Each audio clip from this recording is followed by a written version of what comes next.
Good afternoon, welcome to video number 6 in this 10-part series. This is a nice short one actually. I was sent this just the other day. I've called this one 3G switch off trashed my MERC.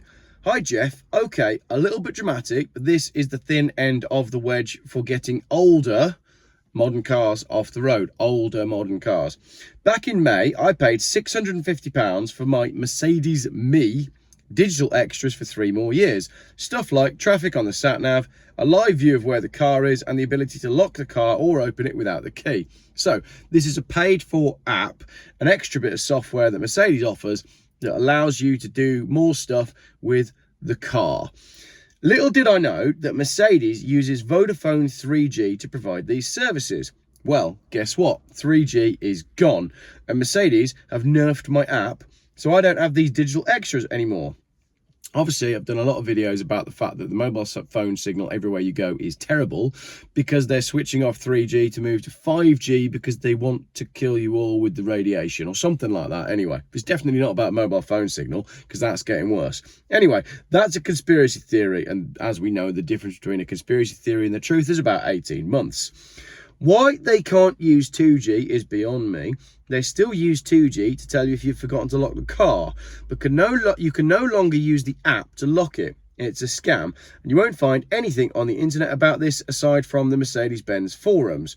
Connectivity is not dead, but Mercedes have used this as an excuse to kill the functionality on all pre-2020 cars. Not really that old, is it? So we're going for all Mercedes-Benzes that are pre-2020, so that's only 4 years ago. So these are 4-year-old cars and they're killing the functionality. Now, a 4-year-old high-end Mercedes is still a very expensive vehicle, so you're going to go spend all that money on your 4-year-old Benz to find out that it hasn't got some of the features that you wanted to pay for in the first place.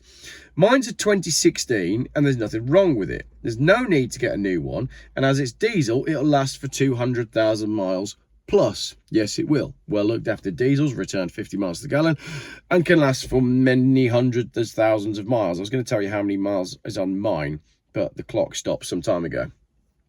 I'm pretty wazzed off by this, but imagine when BMW start turning off people's heated seats or central locking or other subscription services because the 3G is turned off. Imagine when the EVs brick themselves completely because the manufacturer comes up with a weak excuse to get people thinking, oh, it's just a white good, I better buy a new one. I thought writing to you to get this off my chest would help, but I'm madder than a squirrel with a nut allergy now. Ah! In capitals. Anyway, I hope you're doing great. Thank goodness I've not got a Volvo XC40. Terrible news on that poor chap and his granddaughter. I'll go count my nuts now. Cheers. Yeah, the Volvo XC40 one. I haven't heard any more about that. The gentleman that was in the car that caught fire and he managed to rescue his daughter. Hopefully we will get an update soon. But on the BMW features as well, BMW has now finally moved away from the subscription for the heated seats because it was universally hated. But this is a great point. If they're switching off the 3G, how many other different things are going to be impacted by the fact that they run on 3G and 3G will no longer exist? It's like the other day, I went to go and I fancied buying an iPad, right? Because when I do videos like this, I'm reading off of a notes app. You can see I've got my notes app there. And really, reading off an iPad would be really handy, and it would save the planet because I often print these out.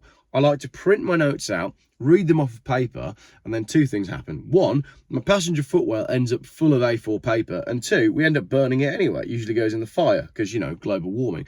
It's been really warm this year, and we've had the fire on in June. But yeah, so I went to go and buy an iPad to read my notes on, and they were really, really cheap, like 30 quid for an early iPad, and I couldn't believe it. And I asked the lady to get one out for me. This was at like Cash Converters or Communication CEX or whatever they're called. And the lady comes out, she says, oh, you realise these aren't compatible with pretty much anything anymore. That's why they're so cheap. They no longer support iTunes. They're no longer supported by Apple. And I was like, what? So we've dug up all of the ground to get all the materials to make this product that was perfect when it was made and worked really well for everything. And now we can't use it because someone's put a tick in a box in some software thing somewhere. I find it absolutely insane.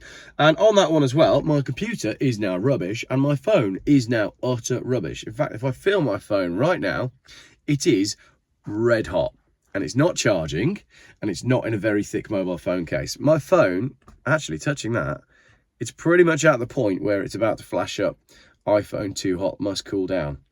And all I'm doing is recording a video. It's not doing loads of stuff in the background, I'm just recording a video. And this is a recent thing. My iPhone recently has started epically overheating, and I think it's just because they want me to get a new one. Tell you what though, I will not be having another Apple phone.